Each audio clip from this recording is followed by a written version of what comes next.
To South Korea now, and the acting president has ordered an emergency safety inspection of the country's entire airline operation system a day after the plane crash that killed all but 2 of the 181 people on board.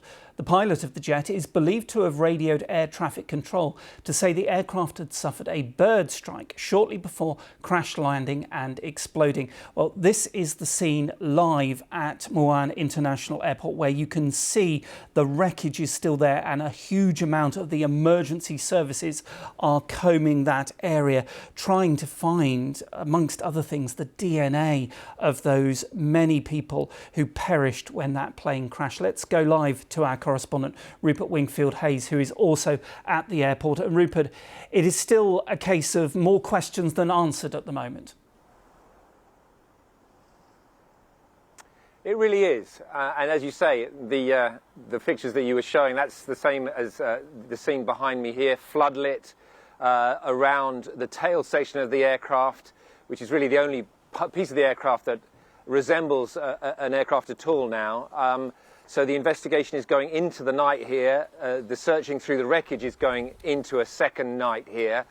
And as you say, there are so many questions that haven't been answered and remain to be answered. We've got a bit more information today, particularly from the Transport Ministry, saying that there was that distress call, that the pilot did call an emergency before trying to land and had said there had been some kind of bird strike. Now, a bird strike is when a plane flies through a flock of birds and some of the birds get ingested into the engines, and they can then cause the engines to stall or indeed to flame out, to lose power.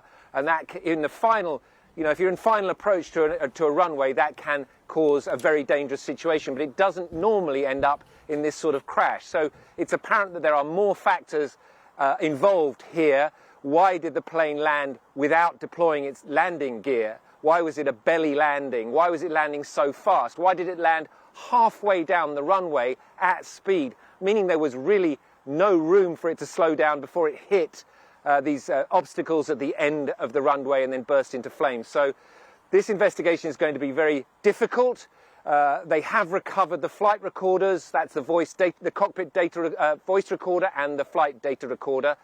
Those will be key to understanding what happened in the last minutes of the flight and trying to piece together exactly what happened. But we're in very early stages of that investigation, as you said in your introduction, still really just recovering bodies and human remains from the scene behind me here.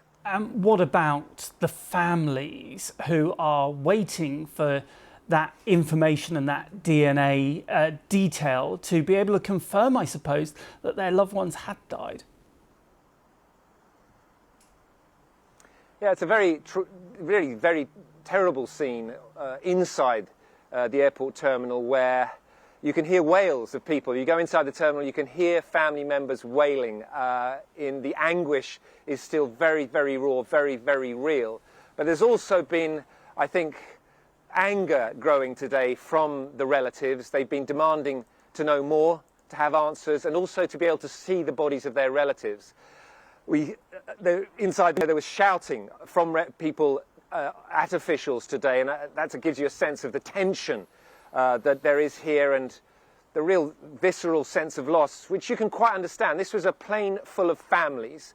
The oldest person, we understand, was in their 80s, the youngest was 3 years old. These were families who had gone on holiday to Thailand to have a lovely time, coming home, and it ended in this terrible, terrible way. And their relatives understandably want to know, well, what happened? How was it that this flight took off from Bangkok perfectly fine, flew all the way back here to South Korea, apparently nothing untoward happening, and then just in the last few minutes, as it came into land, a whole series of factors seem to have unraveled, we don't know how, and led to this tragedy. Rupert Wingfield-Hayes, thank you very much.